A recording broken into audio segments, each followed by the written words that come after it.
Assalamualaikum warahmatullahi wabarakatuh.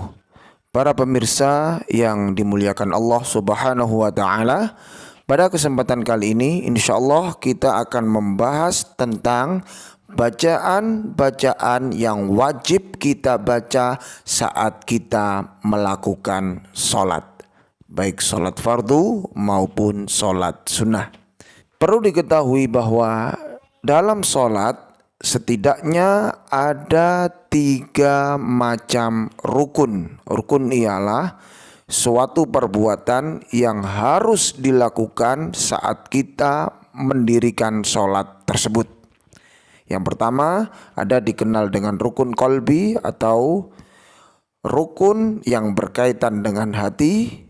Kemudian rukun fi'li atau rukun atau perbuatan yang dilakukan dalam bentuk gerakan, dan yang terakhir ialah rukun qauli atau rukun dalam bentuk ucapan. Nah, di sini setidaknya ada 5. Yang pertama yakni bacaan takbiratul ihram. Bacaan takbiratul ihram dilakukan saat pertama kali kita memulai gerakan sholat. Lafadznya ialah Allahu Akbar. Sekali lagi, Allahu Akbar, yang artinya Allah Maha Besar. Yang mana takbiratul ihram ini diselingi dengan mengangkat tangan, sedangkan mulut mengucapkan Allahu Akbar, dan dalam hati dibisikkan atau dilintaskan niat sholat yang kita kerjakan. Ketiga hal tersebut dilakukan secara bersamaan. Dari sini yang pertama ialah bacaan takbiratul ihram. Lafadznya Allahu Akbar. Kemudian yang kedua yakni bacaan suratul Fatihah. Dalam sholat kita wajib untuk membaca surah Al-Fatihah, baik dalam sholat fardu maupun sholat sunnah, baik dalam sholat yang jahar atau dengan suara yang dikeraskan maupun sholat yang sir yang dengan suara dilirihkan. Nah, bacaan surah Al-Fatihah ini ada 7 ayat. Ketika kita membaca surah Al-Fatihah dalam sholat, wajib dibaca keseluruhan ayatnya. Tidak diperkenankan kita membaca hanya di ayat pertama, atau ayat 1 sampai ayat yang ketiga, atau 1 sampai 5. Ini tidak diperkenankan, tapi harus dibaca mulai ayat pertama sampai ayat yang ke-7.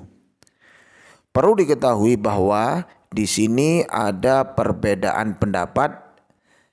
Yang pertama yang masyhur ialah di kalangan mazhab Maliki yang menyebut basmalah bukan termasuk bagian dari surah Al-Fatihah. Sehingga surah Al-Fatihah ayat pertama dimulai dari Alhamdulillahi Rabbil Alamin. Ayat pertama. Ar-Rahmanir Rahim. Ayat yang kedua. Maliki Yaumiddin. Ayat ketiga. Iyyaka na'budu wa iyyaka nasta'in. Ayat keempat. Ihdinas siratal mustaqim. Ayat yang kelima. Siratal ladzina an'amta 'alaihim. Ayat yang keenam, di sini ada ayatnya. Ghairil maghdubi 'alaihim waladdallin. Ayat yang ke-7. Itu versi mazhab Maliki.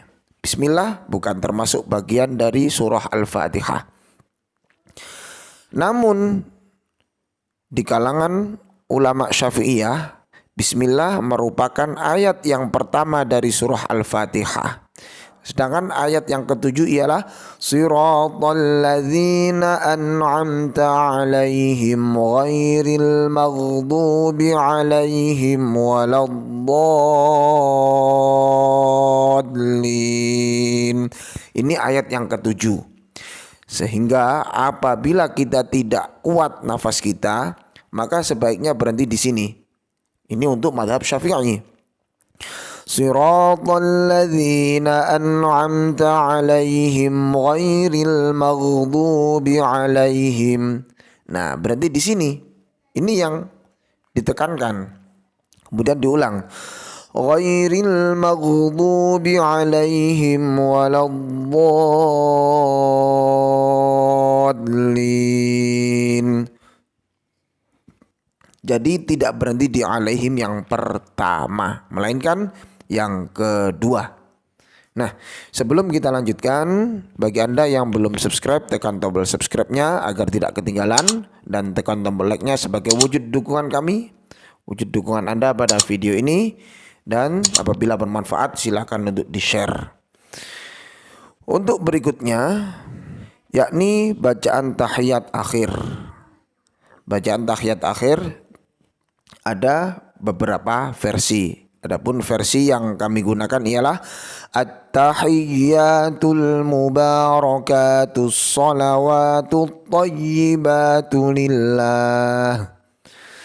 Assalamu alayka ayyuhan nabiyyu wa rahmatullahi wa barakatuh.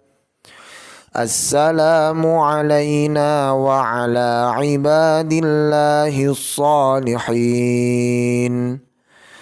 Ashhadu an la ilaha illallah wa ashhadu anna Muhammadar Rasulullah. Cukup sampai di sini, itu yang disebut dengan bacaan tahiyat akhir. Kemudian yang keempat ialah bacaan sholawat Nabi sesudah tasyahud akhir. Bunyinya ialah Allahumma salli ala sayyidina Muhammad. Nah, cukup di sini. Ini yang wajib kita baca ketika kita sholat. Dan ini di tasyahud akhir, sekali lagi, bukan di tasyahud awal. Sedangkan yang terakhir ialah salam yang pertama, Assalamualaikum warahmatullah. Sedangkan salam yang kedua tidak termasuk wajib atau tidak termasuk rukun dalam sholat. Dari keseluruhan keterangan tersebut, apabila dibaca sir atau pelan, maka setidaknya telinga si pembaca mendengar apa yang diucapkan atau dibaca. Tidak cukup hanya qomat kamit saja. Semoga menjadi keterangan yang bermanfaat. Apabila ada yang kurang jelas, silakan tulis pada kolom komentar. Wal afu minkum, wallahul muwaffiq ila aqwamit thoriq. Wassalamualaikum warahmatullahi wabarakatuh.